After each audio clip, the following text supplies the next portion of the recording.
Good evening, everyone, and welcome to the Brian Crombie Radio Hour on Saga 960.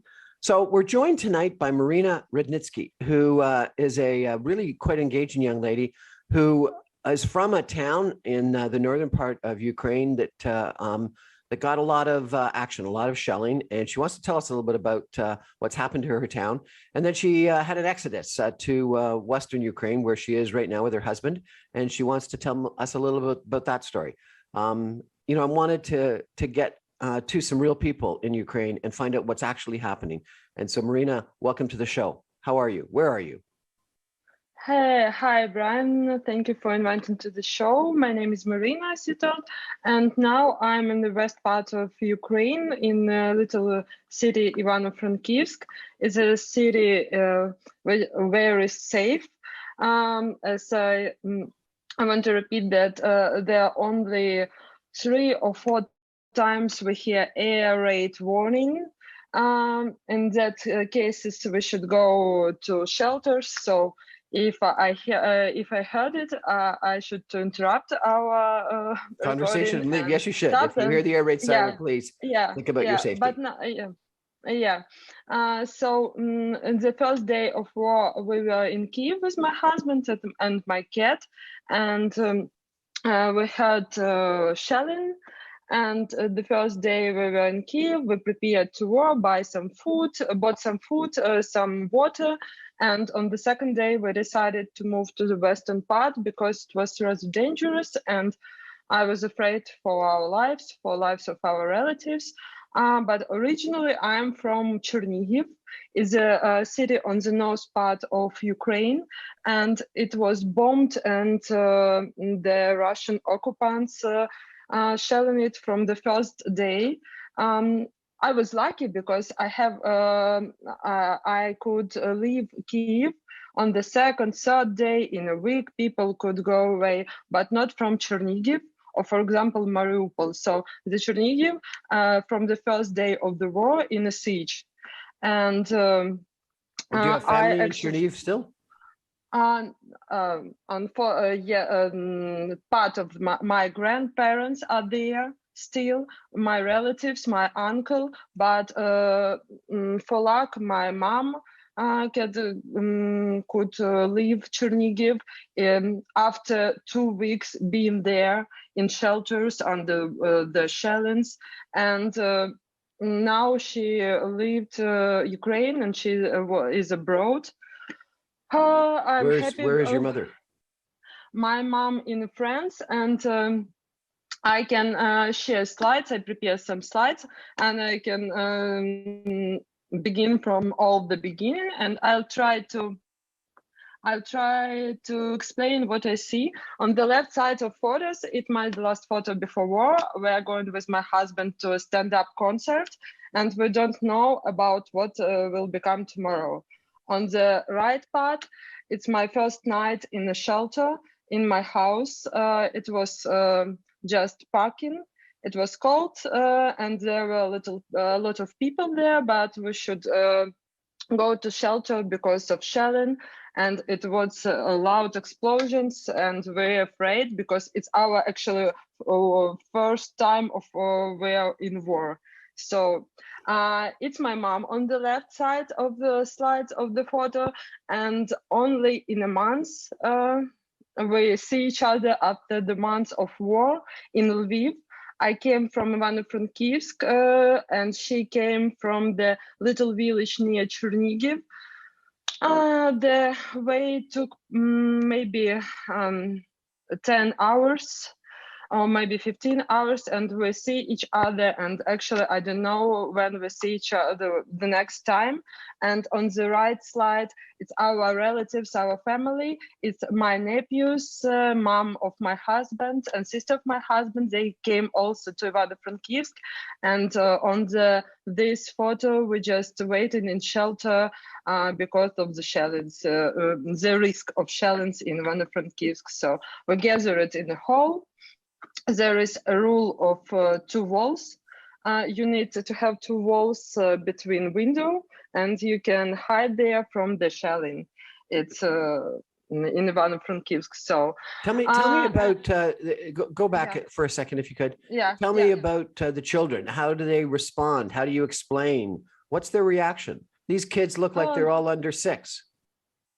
Actually, there are two ways. It depends upon parents, and 2 ways how to explain. In our cases, we actually didn't tell them about war because they're little, only 1 year, 3 year, and 5-year-olds, so they don't understand. And for luck, that happens, and they thought that we are just in holidays, and it's a strange holidays for a long time. But we explained them that when we heard some air warning, we should hide, and it's some kind of game for them. And I know if children, teenagers, parents explain them, and it's very hard for children. And I know children of my friends afraid so much, they cried, and it's better to have little kids now because they don't understand what have happened. Yep, right. Okay. Yeah. So as I from Chernihiv, I would like to show you some beautiful pictures of peaceful Chernihiv. It's a little cozy town. Maybe 300,000 people live there. And this is on the northeast portion of Ukraine, close to the Russian border? Yeah. And maybe the 0.5% of people are Russian speaking. And I'm before war, I also was Russian speaking with my parents, and now I'm only Ukrainian speaking with my parents and with everybody. But until that, there were a lot of people who speak Russians. So sorry, this is interesting. So you're saying that this town was 50%, half of them were Russian speaking. Yeah. And now, and you were Russian speaking with your parents, and now you're only speaking Ukrainian to your parents, and obviously that's because of the invasion. Yes, it's because of this. All my relatives and family moved to Ukraine, and even the mother of my husband, which is half on Russian, so her parents from Russia, went in Ivano-Frankivsk to training on Ukrainian language because she also doesn't want to speak Russian anymore. So we don't want to defend Russian-speaking people in Ukraine. If it's so, we just don't want to speak Russian at all. That's all. And it's I showed the pictures, the slides of a little cozy town, and you see now how it turns. It's from the air. You can see. It's very ancient. It's 1,300 years old. There are a lot of churches, and it was famous and exists from Rus when it was Kiev and Chernihiv also. 1,300 years. You can imagine how old town is it. 1,300 years old. Yeah. And now you can see the center, the bombed hotel in the center of my city. It's a hotel Ukraine where tourists visited. You see Chernihiv is a tourist city and you can visit it. I also invite you after the victory to visit it when it will be rebuilt. And you can see like bomb just put in the hotel in the center of the city. It was shock for everybody, and I can imagine it's an incredible shock. Yeah, its picture have a big meaning for me because you see this new house, and on the left side, on the right side, you see the bombed, destroyed this house, and near this house in 20 meters, it was my home. My house where I was born and was where I grown up, and this when it was shelling, my mom was near it, and all windows fly out from the houses. And for her words, she thought that she almost died at that moment because it was so loudly and so dangerous and something impossible to talk about without crying. And no, it's just unbelievable. We're chatting today with Maryna Rudnytskykh, who is Ukrainian, who lived in a town, and she's showing us some pictures and describing what ended up happening in her town that was a 1,300-year-old historic city close to the Russian border in the northeastern part of Ukraine. She's now escaped both that town where her mother and relatives were living, and is now in eastern Ukraine. Sorry, in western Ukraine. She left Kiev with her husband and young child. We're going to take a break for some messages and come back more with Maria in just a minute. Stay with us, everybody.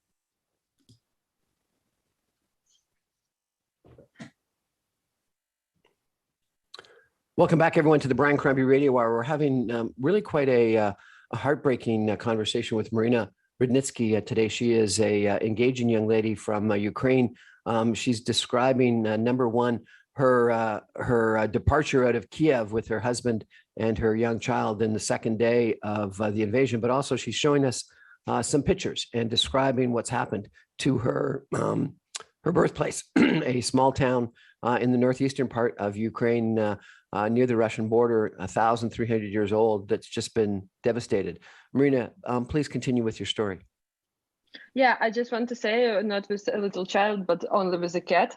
And I show you photos of my nephews. We have no child, just a cat. I husband, and that's all. I want to continue. This photo is also very heartbreaking and important for me, because it's my way from childhood to the school. Every day I went this way to the school.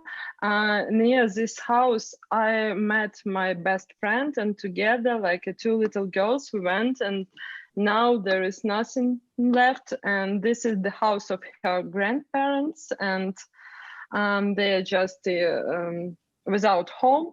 As you can see on this photo, people lost everything, their homes, but they just stay alive. In these cases, 35 people dead. You have to understand it was 35 people died in this apartment building. Yeah, I just show you that on these slides, as Chernihiv is beautiful and it's ancient city, there are a lot of cathedrals, and you can see how they burn out just during the war, and you can just see, and it's awful. Okay, this slide is important. I show on this slide the broken bridge. Why is it important? Because on this bridge, this was the one way with the Kiev, is the way where humanitarian help came. Food, drinking water, and other important things came to Chernihiv.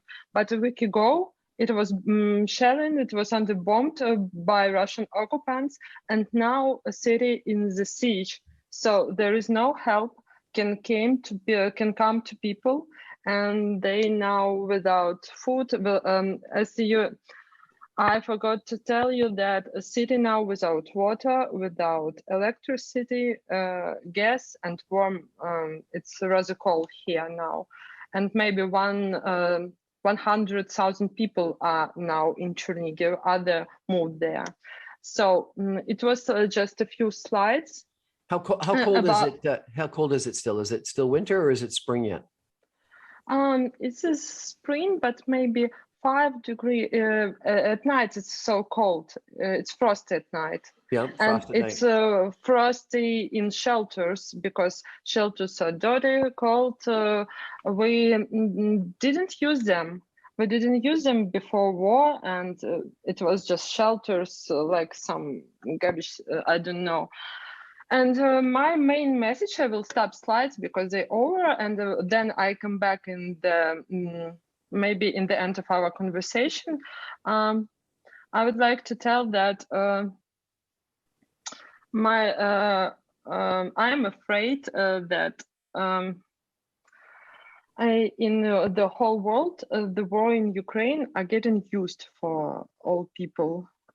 For people in Europe, Canada, USA, because it's so long. It's 37 days of war, and you every day read news and watch videos, and I know that every day dies civilian people. Every day Russian soldiers robbery, rape, and kill civilian. And I ask people all over the world and your listeners not to forget about it and help us. A lot of people go abroad, as my mom, and now they're refugees. They lost their homes, jobs, they separate from their relatives. I don't know when I see next time my mom, my grandfather, who are still in Chernihiv, my grandparents also who are still in Chernihiv. And it's a great tragedy for our nation, Ukrainian nation. And so it's my main message. And it's a very important message. Are you and your husband able to work? How do you make ends meet? We're working now because my husband working in the IT sphere. As you can see, now all people who are left in Ukraine and even abroad are now volunteers. Our lives divide into parts. And the first type, we try to earn money, then to donate to the Ukraine army to defend us. And the second part, we are just everybody volunteers. All Ukrainians try to find some ourselves in this war. Some of them help with logistics. Someone help to put food, to find water, and to bring it to the places. And before war, I was a penitentiary expert, actually in a Canadian project. And now I'm glad to see. Sorry, what were you before the war? I'm in penitentiary. It's connected with prisons and jails, expert in Ukraine, but it funded from Canada. So I worked in the Canadian penitentiary expert, really? Penitentiary, yeah. And now we try to help penitentiary, how to evacuate prisoners, how to some help with food, with social helps. We'll continue to work with this category of people because a lot of people are in jails and prisons, are left. And it was a big tragedy in Mariupol. Mariupol, you know, it's a little city in the southern part of Donbass. And now it's also in the siege. And I cannot talk about it, but it was a jail, and we tried to buy water to this jail because every time when you drink water in 25th century, you can even imagine that somewhere in the western part of Europe, eastern part of Europe, people don't have water. They try to get water of melting the snow or gather it the rainwater to drink. And even it was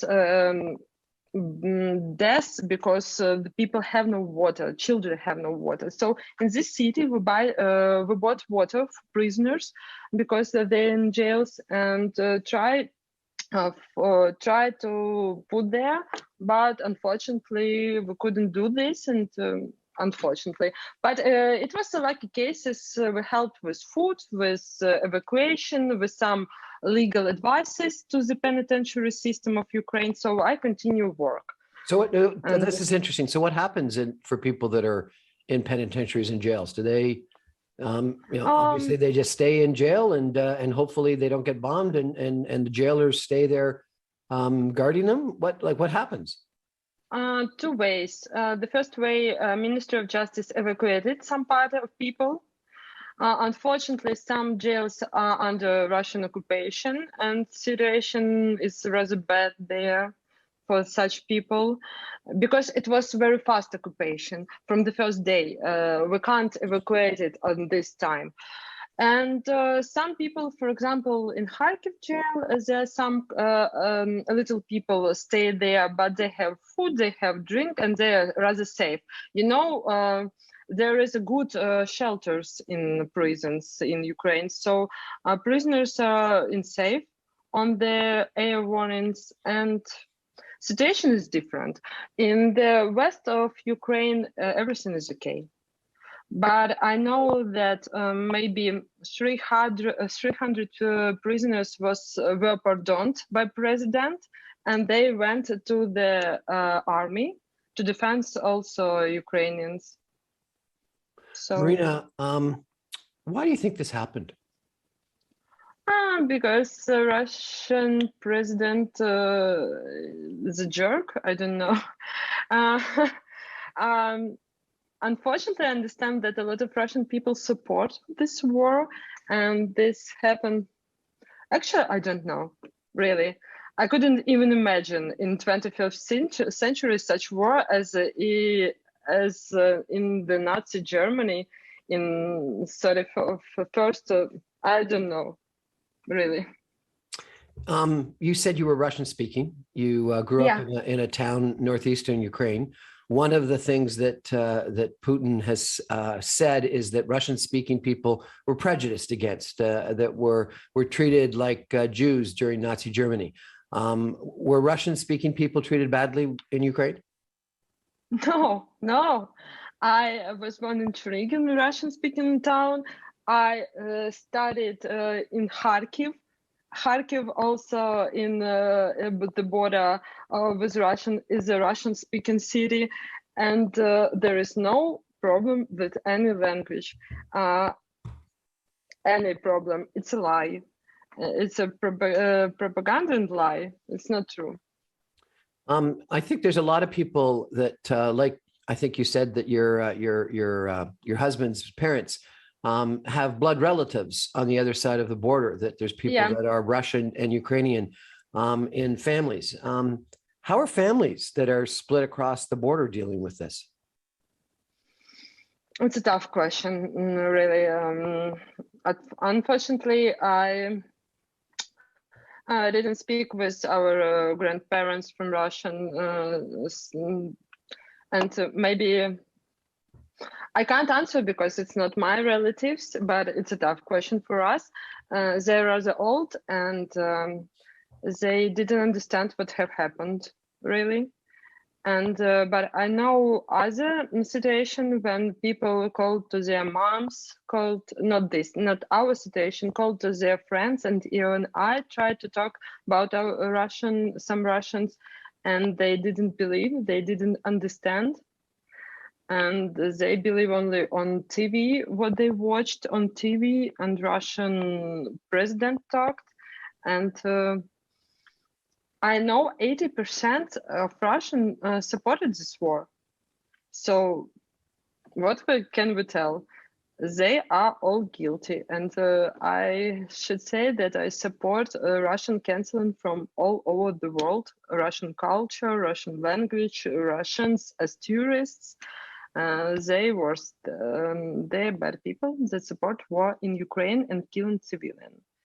And the ugly scenes which Russian soldiers made in the occupation's territory, like they looting, it's so stupid. They looting even food. You understand what I speak about? So they take spoons, some kitchen stuff, and they take potatoes, and I don't know why they need this stuff. Like some wild and guilty nation. Sorry, I so hate them, so I just can't take words. I can understand that. You mentioned earlier that you think there's rape going on. Do you have proof of that, do you think? There are two proved accidents of raping.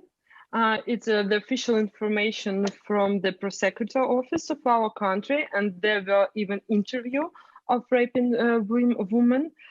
This interview actually was in New York Times, as far as I understand, and it was so tragedy and ugly situation when Russian soldier, I can just tell what I have read from the officials, two Russian soldiers killed the husband and raped a woman for several hours. Her son was near, and but I know that this situation is not one. There are a lot of situations, but women just dangerous, or they just didn't want to tell about this. But when time will come, there were a lot of accidents of the raping and killing civilians. So the thing that amazes me the most, and I think that you're right that this is happening in the 21st century, is unbelievable. It's shocking. But that Putin and the Russians could believe that after they've invaded this country and destroyed the towns the way that you've shown us the towns have been destroyed, how could they ever think that people like yourself would end up wanting to be their countrymen in the future?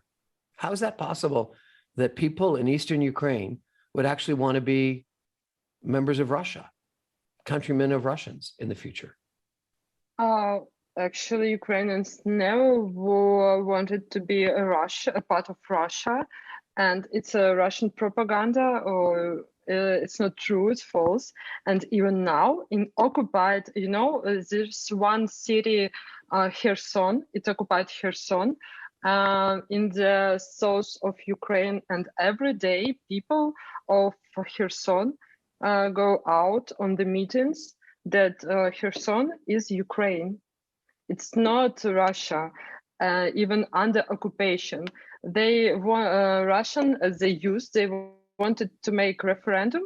They wanted to tell that Kherson is under the Russian, but every day people took flags and go out, and Russian army surround them, but they told that Kherson is a part of Ukraine. Nobody won. The Russian president thought that they can fight Ukraine in 2 days, but now more than a month, more than 1 month, we defend our country, and we don't want to be part of Russia. Never. Maryna Rudnytskykh, thank you so much for joining us today and telling us a little bit about your story. Really appreciate it. And can I just additionally say 2 words how foreigners can help Ukraine now? For 1 minute. Yes. Can I just add it? So there are several ways if you want to help Ukraine. At first, don't forget about Ukraine. Every day, a lot of civilians died. At the first time. The second, you can donate to some funds.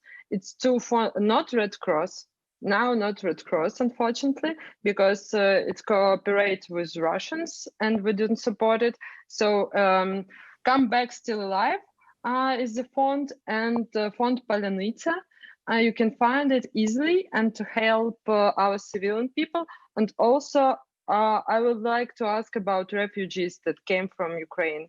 They are in a bad mental mood. They lost everything. So try to help them, be gentle, and we are very pleased for that, for our children and women that go abroad in such tough time for our country.